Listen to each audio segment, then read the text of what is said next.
Greetings, Quester, and welcome to the Bards Corner with Matt and Heather. Hi, welcome to Bards Corner. We'll be doing a roundup of new releases coming out in April, as well as some new albums coming out and some music news. That's right. So first up, we've got albums coming out at the end of this month. We spoke about Crazy Licks and Adrenaline Rush on our previous episode of Bards Corner. Those are both out on the 21st of April. As well as that, Treat have a new live CD and DVD out, which is called The Road More or Less Travelled. I listened to a few tracks off that. It's a very good live album. I don't very often listen to live albums, but I did like this one. As well as that, Unruly Child. Now, we mentioned a couple of episodes back that they had a new album coming out. Well, they've also got a 5 CD box set that includes a DVD as well. That's entitled Raining Frogs. Now, that's going to be limited to 1,000 copies.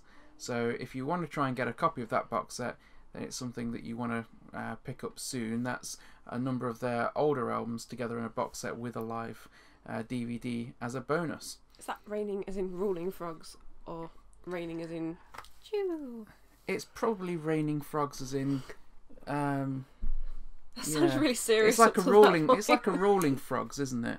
It's that's the spelling anyway. Enhancing the spelling. It's always better to be raining frogs than licking toads. Ew. Ew. Along with that, a couple of album reviews. First up, released on the 7th of April, was Six Impossible Things' debut album, We're All Mad Here. Now, I've been listening to that a few times.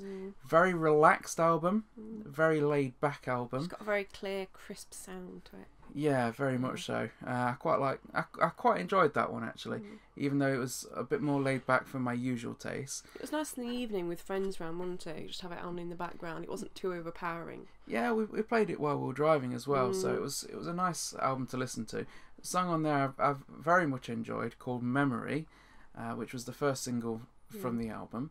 It's an album which is very strongly rooted in folk music, so if you like those sort of folksy rock bands, this is something that you'll like. It's definitely more folk than rock, but it's one I particularly enjoyed. As well as that, from the same label, Tanzan Music, is Jessie Galante's debut album, The Show Must Go On. Now, this one isn't out until May the 12th.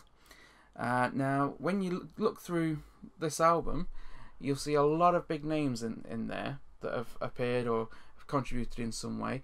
Rob Bailey and Jack Daly are two of the main players on the album, but it also features performances by Billy Sheehan from Mr. Big, Mario Percudani, who works a lot with Tanzan Music. He works with Mitch Malloy and Ted Poley as well. Anna Portalubi, who's a bassist. She plays with Ty Tironen. She's played with Hardline. I've seen her live with other musicians as well. And Alessandro Del Vecchio. So when I looked at that and I saw who was going to be on that album, I was quite excited to hear it, particularly because I'd also heard Jessie Galante sing before, and she's a very talented singer, very much in the vein of Aretha Franklin. However, when I played that, the first few tracks didn't really grab me at all the way I thought they would. No. I wasn't really enjoying it at first. It wasn't that it was bad, it just didn't grab me. No, it wasn't bad. But then from about track 4 onwards, I started to get quite into it. And that, I think when I looked, it was more those guys involved in more of the writing and the playing and production. And I think that really showed as the album went through. But from about track 4, I started to really enjoy the album. There was also a couple of quite good cover versions. There was a cover version of The Show Must Go On, which is the title track. I did actually. It was a Queen cover. I enjoyed that. But particularly on there was the cover of Nights in White Satin. Yeah. I actually thought that was the best version of Nights in White Satin I'd heard, and I really enjoyed it. But I don't think that I don't know. It's not. She has got a good voice. It's not that she wasn't a good singer. I just didn't enjoy it. You know, you get that sometimes with albums. It's like you can't really put your finger on it. It just, I don't know. Say she is a good singer, and it was pretty good songs. It wasn't like it didn't like go together or anything. I just really didn't enjoy it. So we've got differing viewpoints on that. Personally, I do like a bit of soul rock. And That's the thing, I'm not really into that, so that might be... Yeah. And again, kind of like with Six Impossible Things, it's folk rock, but it's more folk than rock. And with this, it's felt like it's more soul than rock. As soul rock goes. But overall, when I got to the end of the album, actually it was an experience that I enjoyed. As I say, I'd happily listen to that again, though I'd possibly skip some of the early tracks and jump to around track 4 onwards. We were in the car, weren't we? It did start again. I was like, no! So I enjoyed that one. Heather, not so much.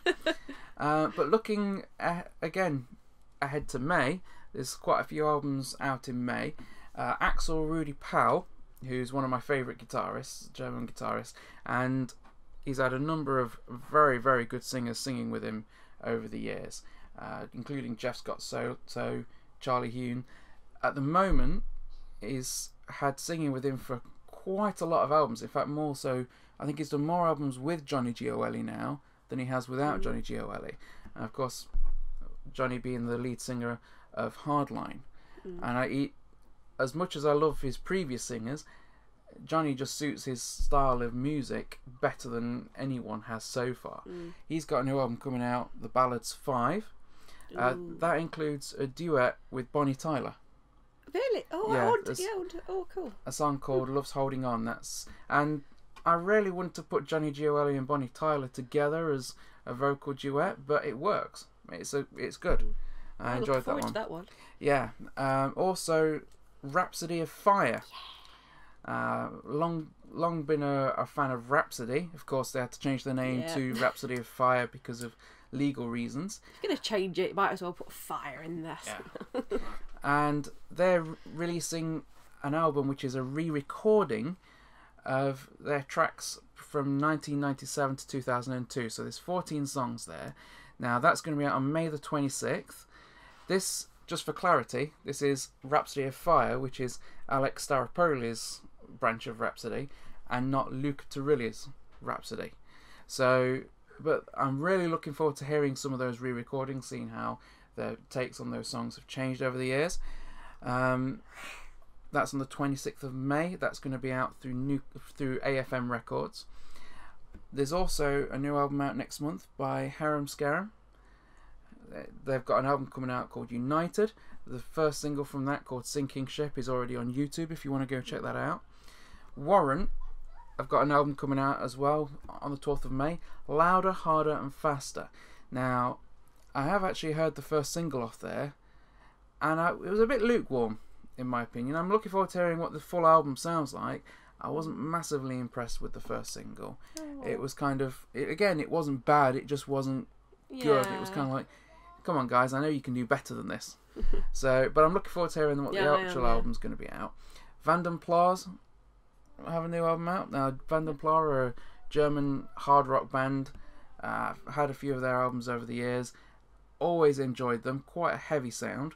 I've not heard anything from that yet, but their new album, The Seraphic Lifework's going to be out on the 12th of May. And Royal Hunt. Now, Royal Hunt's a band I've seen live. I've collected their albums over the years.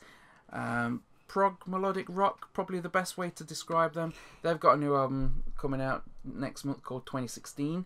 So that's going to be one we'll be taking a look at, hopefully.